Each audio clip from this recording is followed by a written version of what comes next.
Leksjon 1, reisevalg. Jeg tenkte på hvordan vi skulle komme oss dit vi skulle reise. Bør vi kjøre bil eller ta offentlig transport? Det er et godt spørsmål. Jeg tror at kjøring ville gitt oss mer fleksibilitet. Jeg er enig. Med bil kan vi stoppe hvor vi vil. Nettopp. Vi kan utforske skjulte perler og lokale attraksjoner underveis. Offentlig transport kan være praktisk, men ofte begrensende. Ja. Og noen ganger tar det lengre tid enn forventet. Husker du vår siste tur, da vi gikk glipp av bussen? Hvordan kunne jeg glemme det? Vi ventet i evigheter. Det var et skikkelig eventyr. Det var det absolutt. Men jeg foretrekker å ha kontroll over timeplanen vår. Det er et godt poeng. I tillegg kan vi spille vår egen musikk. Ja. En spilleliste for biltur ville forbedret opplevelsen. Og vi kan dele snacks uten å bekymre oss for rote. Det er en bonus. Snacks gjør enhver reise bedre. Skal vi lage en liste over snacks vi må ha på turen? Absolutt. Jeg ville foreslått frukt, nøtter og kanskje noen kjeks. Perfekt. De er enkle å pakke og deilige. Hva med drikke? Det må vi ikke glemme. Kanskje vi kan ta med en kjøleboks med vann og forfriskende drikke. Høres ut som en plan. Jeg gleder meg til denne turen. Jeg også. Friheten på den åpne veien er spennende. Bør vi se på leiebilmuligheter hvis vi ikke vil ta med bilen min? Ja. Det ville være lurt å sammenligne priser og tilgjengelighet. La oss ta oss litt tid til å undersøke de beste tilbudene. God idé. Vi skal sørge for en problemfri reise. Her er det reiser fylt med latter og utforskning. Leksjon 2. Reis smart. Jeg tror vi bør vurdere å pakke lett til turen. Det er et klokt forslag. Det gjør reisingen så mye enklere. Absolutt. Færre vesker betyr mer frihet til å utforske. I tillegg slipper vi å bekymre oss for overdrevne bagasjeavgifter. Greit. Vi kan spare penger til mer spennende opplevelser. Når vi snakker om opplevelser, må vi være åpne for nye eventyr mens vi er der. Definitivt. Uventede øyeblikk viser seg ofte å være de mest minneverdige. Husker du den gangen vi prøvde den merkelige retten i utlandet? Hvordan kunne jeg glemme det? Det var både bisart og deilig. Nettopp. Jeg er glad vi tok sjansen. Det er det reising handler om, omfavne det ukjente. Ja. Og det å prøve å kommunisere med lokalbefolkningen gjør det enda mer moro. Det gjør det. Selv om språkferdighetene våre kanskje ikke er perfekte. Det kan føre til noen morsomme situasjoner, ikke sant? Absolutt. Latter er det beste universelle språket. La oss også huske å ta med reisedagboken vår denne gangen. Det er en utmerket idé. Å dokumentere opplevelsene våre er uvurderlig. Vi vil se tilbake på disse eventyrene med gode minner. Og vi kan dele historiene våre med venner og familie senere. Nettopp. De vil være ivrige etter å høre alt om reisene våre. Nå, hvilke nødvendigheter bør vi pakke? Jeg foreslår bærbare snacks, et godt kamera og noen komfortable sko. Gode valg. Vi trenger solide sko til all gåingen. Ja. La oss ikke glemme de viktige reisedokumentene heller. Ingen tvil. En problemfri reise starter med skikkelig forberedelse. Her gjelder det reise smart, lett pakking, åpne sinn og uforglemmelige øyeblikk.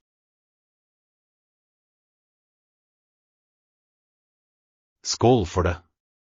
La vårt neste eventyr begynne. Leksjon 3. Planlegging av overraskelsesfesten. Bør jeg fortelle dem den nøyaktige adressen til overraskelsesfesten? Ikke nødvendig. Bare gi dem navnet på stedet. Det høres enklere ut. Det beholder overraskelseselementet. Nettopp. Vi vil at det skal bli en stor avsløring. Hva med tiden? Bør vi nevne et bestemt klokkeslett? Ja, men la oss gi dem et tidligere tidspunkt for å sikre at alle kommer presis. Smart tenkning. Jeg vil ikke at noen skal ødelegge overraskelsen. Jeg heller ikke. Det er viktig å holde det hemmelig. Burde vi minne alle på å ikke snakke om festen?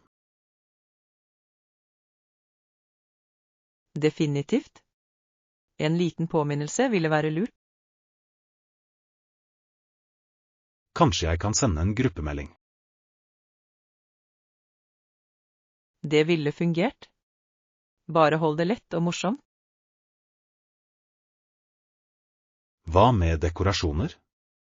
Burde jeg kjøpe noen ballonger? Ja. Ballonger setter alltid et festlig preg på. Og kanskje noen serpentiner? De er fargerike og muntre. Perfekt. Vi vil at stedet skal føles livlig. Bør vi også vurdere et tema? Et tema hadde vært genialt. Hva har du i tankene? Hva med et retrotema? Det kan legge til et element av moro. Ja. Alle elsker litt nostalgi.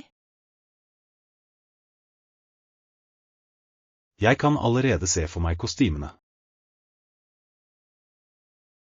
Det hadde vært hysterisk morsomt. Vi burde oppfordre alle til å kle seg ut. Jeg legger det til i invitasjonen. Flott. Nå må vi bestemme oss for mat.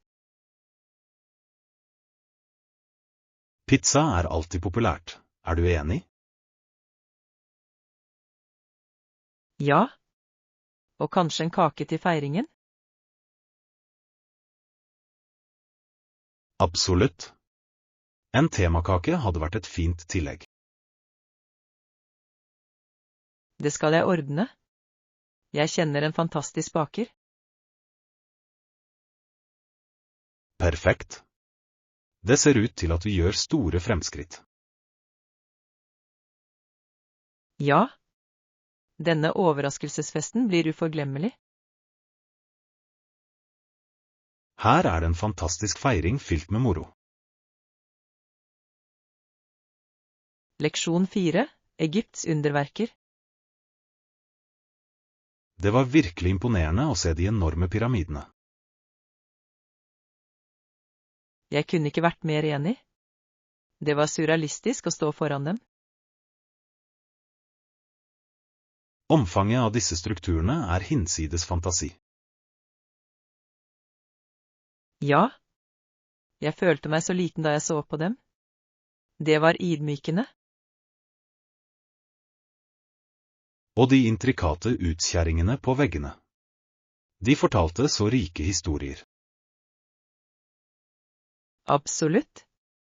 Hver utskjæring syntes å hviske hemmeligheter fra fortiden. Jeg var spesielt fascinert av hieroglyfene. De er som et visuelt språk. Det er de virkelig. Jeg skulle ønske jeg kunne forstå hva de betyr. Vi burde ha leid inn en guide for å forklare alt. Det er en flott idé. Neste gang skal vi definitivt gjøre det. Sfinksen var også imponerende. Dens tilstedeværelse er så kommanderende. Ja. Jeg ble overrasket over hvor godt den har blitt bevart. Det får deg til å undre deg over de gamle teknikkene de brukte. Ja, sannelig. De hadde utrolig mye kunnskap for sin tid. La du merke til hvordan solen gikk ned bak pyramidene? Det var magisk. Fargene var fantastiske og så livlige. Jeg følte meg som om jeg var i et postkort. Det var uforglemmelig.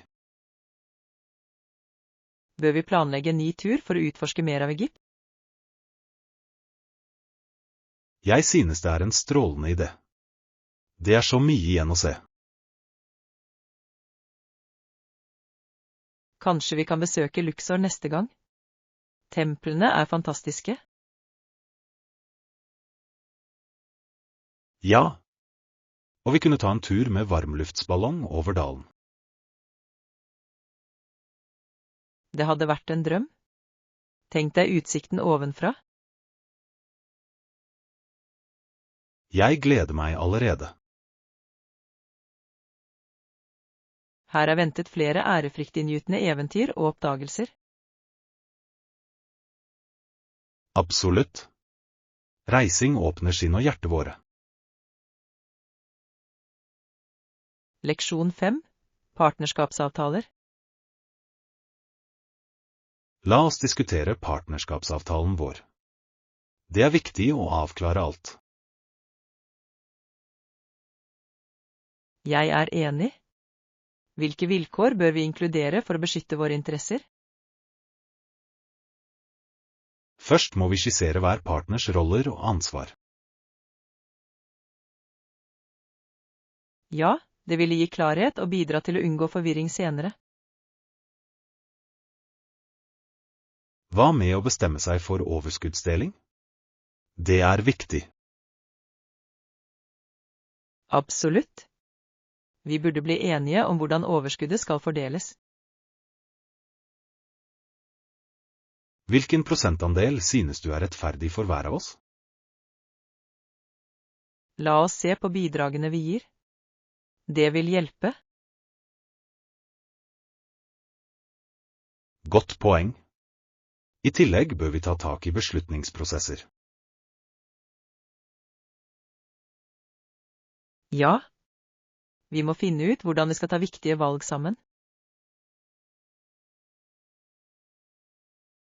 Bør vi kreve enstemmig enighet for viktige beslutninger? Det ville være klokt. Det sikrer at vi begge har et ord med i laget i viktige saker. Hva med å løse tvister? Bør vi inkludere en meklingsklausul? Jeg tror det er en god idé. Det kan hjelpe oss med å løse problemer på en minnelig måte. Ja. Det er bedre å løse uenigheter uten vonde følelser. Og bør vi sette en tidslinje for gjennomgang av avtalen? En årlig evaluering høres rimelig ut for meg. Perfekt. Dette vil gi oss muligheten til å gjøre justeringer etter behov. Hva med oppsigelsesvilkår? Det er også nødvendig å skissere disse. Enig. Vi må avklare hvordan vi kan oppløse partnerskapet om nødvendig. Bør vi inkludere noen konkurranseklausuler? Det kan være nyttig, spesielt hvis vi planlegger å jobbe inn lignende felt. Utmerket poeng. Vi ønsker å beskytte våre forretningsinteresser. Jeg føler vi har dekket de viktigste begrepene. Ja. Denne avtalen vil legge et sterkt grunnlag for partnerskapet vårt. Jeg gleder meg til vårt samarbeid. Meg også. Skål for et vellykket samarbeid. Leksjon 6. Moteeventyr. Jeg trenger noe som passer min stil til arrangementet. Ikke bekymre deg. Vi finner noe som er perfekt for deg. Jeg håper det. Jeg vil se skarp og selvsikker ut. Absolutt. La oss begynne med å se på noen skjorter. Ja. Jeg foretrekker noe uformelt, men likevel stilig. Hva med den blå skjorten der borte? Den ville passet deg bra. Jeg liker fargen. Den er lys, men ikke for overveldende. Nettopp. Den vil komplementere hudtonen din fint. Bør jeg prøve den på? Ja. La oss se hvordan det kler deg. Jeg er straks tilbake. Ta deg god tid. Jeg skal se på tilbehøret i mellomtiden. Høres bra ut. Synes du jeg burde legge til en blazer? En blazer ville løftet antrekket. Det ville vært veldig stilig. Jeg er enig. Jeg vil gjøre en forskjell på arrangementet. Det vil du. Stilige detaljer er viktige. Her er jeg. Hva synes du om skjorten? Den ser fantastisk ut. Veldig stilig og passer perfekt. Jeg er lettet. Hva med bukser nå? La oss se etter noen som balanserer antrekket. Kanskje noen mørke jeans? De er komfortable og trendy. Godt valg. Mørke jeans vil holde stilen fin. Skal vi sjekke om de har dem i din størrelse? Ja. Det er viktig for oss begge å føle oss bra. Hva med sko? Jeg vil være sikker på at de matcher. Fine loafers ville fullføre antrekket vakkert. La oss se hva de har på lager. Jeg gleder meg til å se ditt endelige utseende. Jeg heller ikke. Jeg synes vi har gjort store fremskritt i dag. Her er til suksess med shopping og stilige utflukter. Skål for det. La oss finne de perfekte siste finpussene. Leksjon 7. Helse og valg. Se på dette grønne klistremerket. Det står for økologiske produkter. Perfekt. Jeg foretrekker økologisk når det er mulig. Ja. Økologisk frukt og grønnsaker pleier å være ferskere og mer smakfulle. Jeg er helt enig. Det føles bedre å vite at jeg tar sunnere valg. Hva med kjøtt? Har du spesielle preferanser der? Jeg foretrekker gressfôret kjøtt. Det er mer næringsrikt og etisk forsvarlig. Godt poeng. Dyr oppdrettet etisk bidrar til bedre kvalitet. Jeg setter også pris på å vite hvor kjøttet kommer fra. Åpenhet er viktig. Det styrker tilliten vår til produktene vi kjøper. Nettopp. Å vite kilden får meg til å føle meg mer knyttet til maten min. Bør vi se etter en leverandør som selger økologisk kjøtt? Ja. La oss finne en bod som tilbyr gressfôrede alternativer. Jeg ser en der borte. La oss sjekke den ut. Flott. Jeg håper de har et utvalg av kutt tilgjengelig. Ja. Jeg skulle gjerne prøvd litt økologisk kylling eller storfekjøtt. Begge er deilige valg. Kanskje vi kunne grille dem til middag? Det høres herlig ut. En grillfest hadde vært perfekt i dette været. Jeg er enig.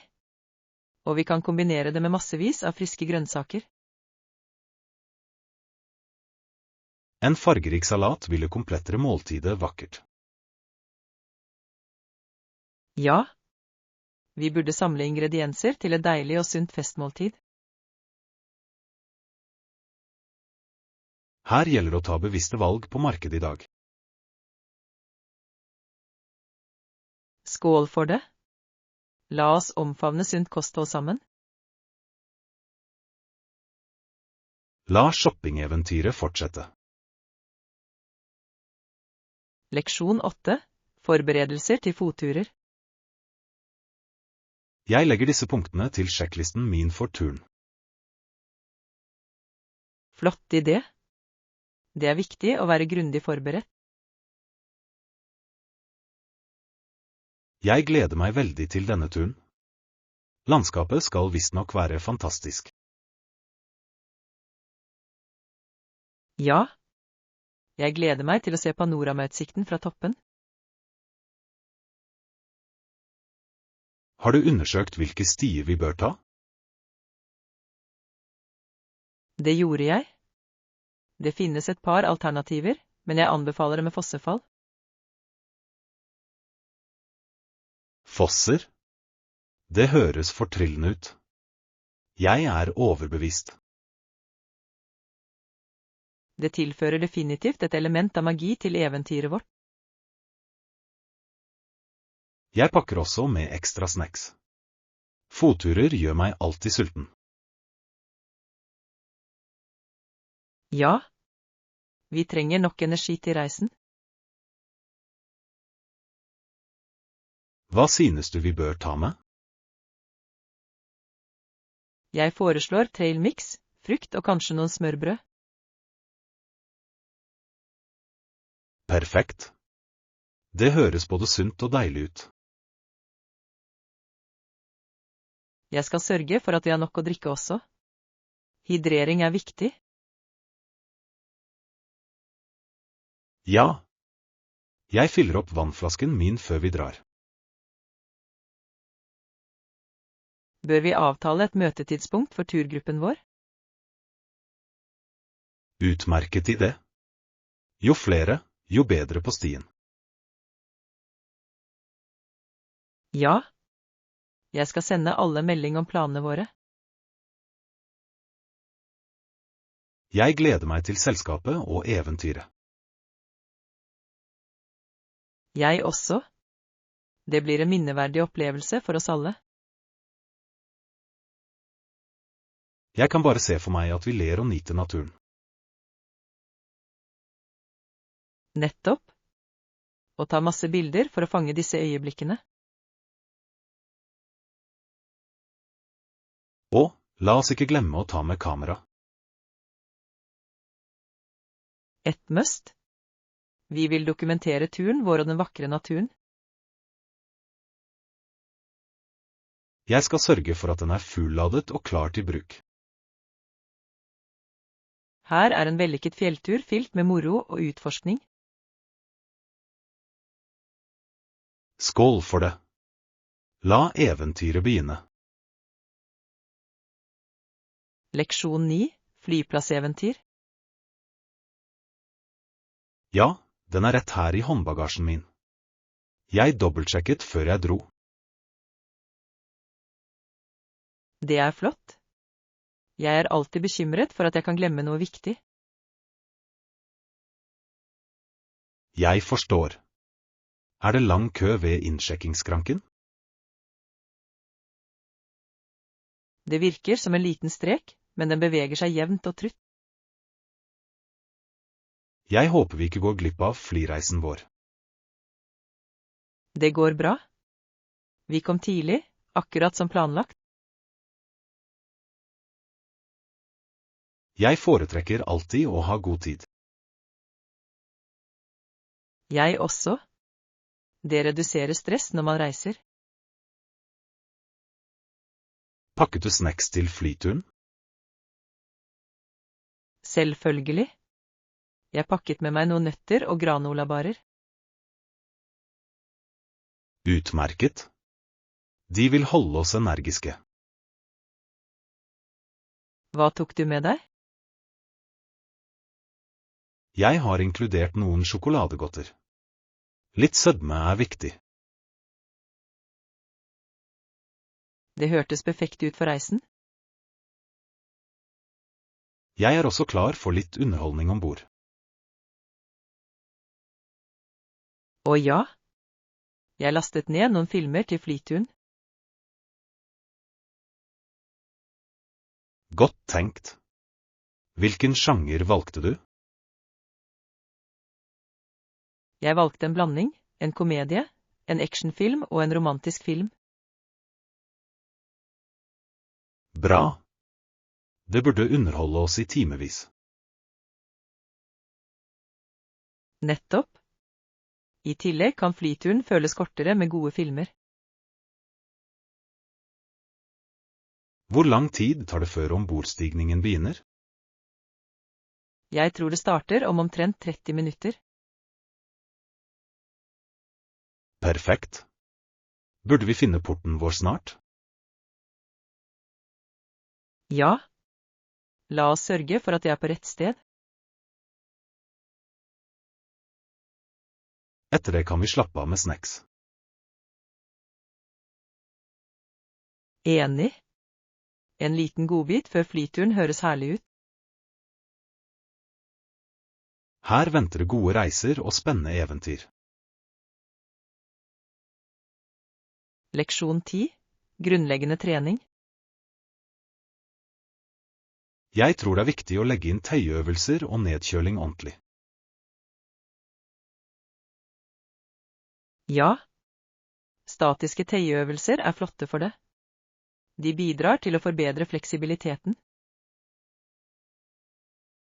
Absolutt. Jeg føler meg alltid mye bedre etter å ha gjort dem. Jeg er enig. De reduserer også risikoen for skader. Hva er din favorittstatiske tøyøvelse? Jeg elsker å tøye hamstringen sittende. Det føles så bra. Det er kjempebra. Jeg foretrekker kvadricepstøyning. Ja. Å trekke hælen tilbake mot setemusklene er veldig tilfredsstillende. Tøying er en så viktig del av enhver treningsøkt. Ja, det er sant. Det forbereder kroppene våre på bevegelse og hjelper med restitusjon. Jeg har hørt at styrketrening er like viktig. Ja. Det bygger muskler og forbedrer den generelle kondisjonen. Synes du vi burde legge til mer styrketrening i rutinene våre? Jeg tror det. Det kan øke utholdenheten og stoffskiftet vårt. Hvilke typer øvelser liker du? Jeg liker veldig godt kroppsvektøvelser som armhevinger og knebøy. Det er fantastiske valg. De kan gjøres hvor som helst. Nettopp. Og de krever ikke noe spesielt utstyr. Bør vi utfordre oss selv ved å bruke vekter? Det høres ut som en utmerket idé. Vi kan begynne å lyse opp og komme videre. Ja. Det handler om gradvis forbedring. I tillegg kan vi motivere hverandre under treningsøktene. Det liker jeg. Å ha en treningspartner gjør det morsommere. Enig. Skal vi sette oss konkrete mål for styrketreningen vår? Ja. La oss sikte mot konsistens og gradvis vektøkning. Perfekt. Jeg gleder meg til å se fremgangen vår sammen. Her gjelder det å bli sterkere og sunnere. Leksjon 11. Utforske nye hobbyer. Vel, jeg har begynt å fotografere i det siste. Det er veldig gøy. Det høres spennende ut. Hva inspirerte deg til å begynne? Jeg ville fange vakre øyeblikk og dele dem med andre. Det er en fantastisk grunn. Har du et favorittmotiv å fotografere? Jeg liker å ta bilder av naturen, blomster, trær og landskap. Naturfotografering er så beroligende. Det lar deg sette pris på verden. Nettopp. I tillegg er fargene fantastiske, spesielt om våren. Har du eksperimentert med noen fototeknikker? Ja. Jeg har lært om komposisjon og lyssetting. Det høres spennende ut. God belysning kan utgjøre en stor forskjell. Det gjør det virkelig. Jeg prøver fortsatt å finne ut hvordan jeg skal justere kamerainnstillingene mine. Det kan være litt vanskelig i starten, men øvelse gjør mester. Jeg er enig. Jeg har tatt utallige bilder, noen er bedre enn andre. Det er en del av læringsopplevelsen. Viser du frem arbeidet ditt noe sted? Jeg har opprettet en Instagram-konto for å dele bildene mine. Det er en utmerket idé. Sosiale medier er en flott plattform for kunstnere. Ja. Jeg elsker å få tilbakemeldinger og komme i kontakt med andre fotografer. Har du vurdert å bli med i en fotogruppe eller klubb? Det er et fantastisk forslag. Jeg tror det kan forbedre ferdighetene mine. Det ville også gi muligheter for nettverksbygging og samarbeid.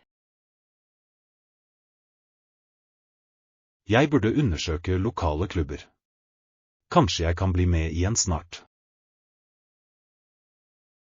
Jeg tror du ville ha stor nytte av den erfaringen. Takk for oppmuntringen. Jeg gleder meg til å forbedre ferdighetene mine. Jeg gleder meg til å se bildene dine. Du må vise meg favorittene dine. Absolutt. Her handler det om å fange vakre øyeblikk gjennom fotografering. Leksjon 12. Roingens herlighet. Visste du at roing var en av de mest populære sportene på slutten av 1800-tallet? Det gjorde jeg ikke. Det er fascinerende. Hva gjorde det så populært? Roing ble sett på som selve symbolet på profesjonell idrett i den tiden. Jeg kan tenke meg det. Det må ha krevd enorm dyktighet og samarbeid. Nettopp. Koordinasjonsnivået som trengs er ganske imponerende. Var det noen store konkurranser den gangen? Ja. Henley Royal Regatta var et av de mest prestisjefylte arrangementene. Å, det har jeg hørt om. Det høres ut som en storslått feiring av roing. Det var det i hvert fall. Regattaen tiltrakk seg store folkemengder og har konkurranse. Jeg elsker ideen om at fellesskapet kommer sammen for å støtte lagene sine. Ja. Roing fremmet en sterk følelse av kameratskap og stolthet. Deltok mange universiteter i roing i den tiden? Ja, det er sant. Universiteter som Oxford og Cambridge hadde hard rivalisering. Det må ha økt spenningen? Det gjorde det. Folk var lidenskapelig opptatt av lagene sine, omtrent som i dag. Roing har en så rik historie. Det er imponerende hvordan den utviklet seg. Ja. Fremskrittene innen båtdesign og teknologi har spilt en stor rolle. Jeg lurer på hvor mange av disse tidlige teknikkene som fortsatt brukes i dag. Mange grunnleggende teknikker er fortsatt bevart, selv om de har blitt forbedret. Har du lyst til å prøve å ro en gang? Det høres ut som en flott idé. Det hadde vært spennende å oppleve det selv. I tillegg kunne vi bli med i en lokal roklubb for moro skyld og trening. Det hadde vært fantastisk. Tenk deg at vi glir over vannet. Ja. Det hadde vært en fantastisk måte å få kontakt med naturen på. En hyllest til rosporten og dens rike arv. Leksjon 13. Tekniske problemer. Det ser ut til at teknologien ikke vil samarbeide i dag. Jeg er helt enig. Det virker alltid som det skjer når vi trenger det som mest. Hvorfor det? Det er som om den har sin egen vilje. Kanskje den bestemmer seg for å protestere mot produktiviteten vår. Det høres plausibelt ut. Jeg skulle ønske det bare fungerte knirkefritt for en gangs skyld. Nettopp. Som en velsmurt maskin, ikke sant? Ja. I stedet sitter vi fast med frisende skjermer og trege forbindelser. For en plage. Det kan være veldig distraherende når vi prøver å fokusere. Jeg begynner å tro at teknologien liker å teste tålmodigheten vår. Kanskje det er en del av dens hemmelige oppdrag? Å se hvor lenge vi kan holde ut? Ha! Jeg skulle gjerne snakke med utviklerne om dette. Jeg også. Jeg vil gjerne foreslå å legge til en samarbeid-knapp. Det hadde vært ganske nyttig. Det burde være en obligatorisk funksjon. Tenk om vi bare kunne trykke på en knapp. Alt fungerte perfekt. Jeg kan se det for meg nå. Det ville spart oss så mye tid. Ja. I stedet bruker vi mer tid på feilsøking enn på å jobbe. Hva er din løsning når teknologien svikter? Vanligvis prøver jeg å starte enheten på nytt. Det ser ut til å være den klassiske løsningen. Og, det gamle, skru den av og på igjen, trikset. Nettopp. Noen ganger fungerer det, og noen ganger ikke. Om bare livet hadde en tilbakestillingsknapp som dingsene våre. Det hadde vært skikkelig praktisk. Akk, vi må heller stole på problemløsningsevnene våre. Ja. La oss ta et dypt pust og prøve igjen. Her er det håp at teknologien bestemmer seg for å spille på lur.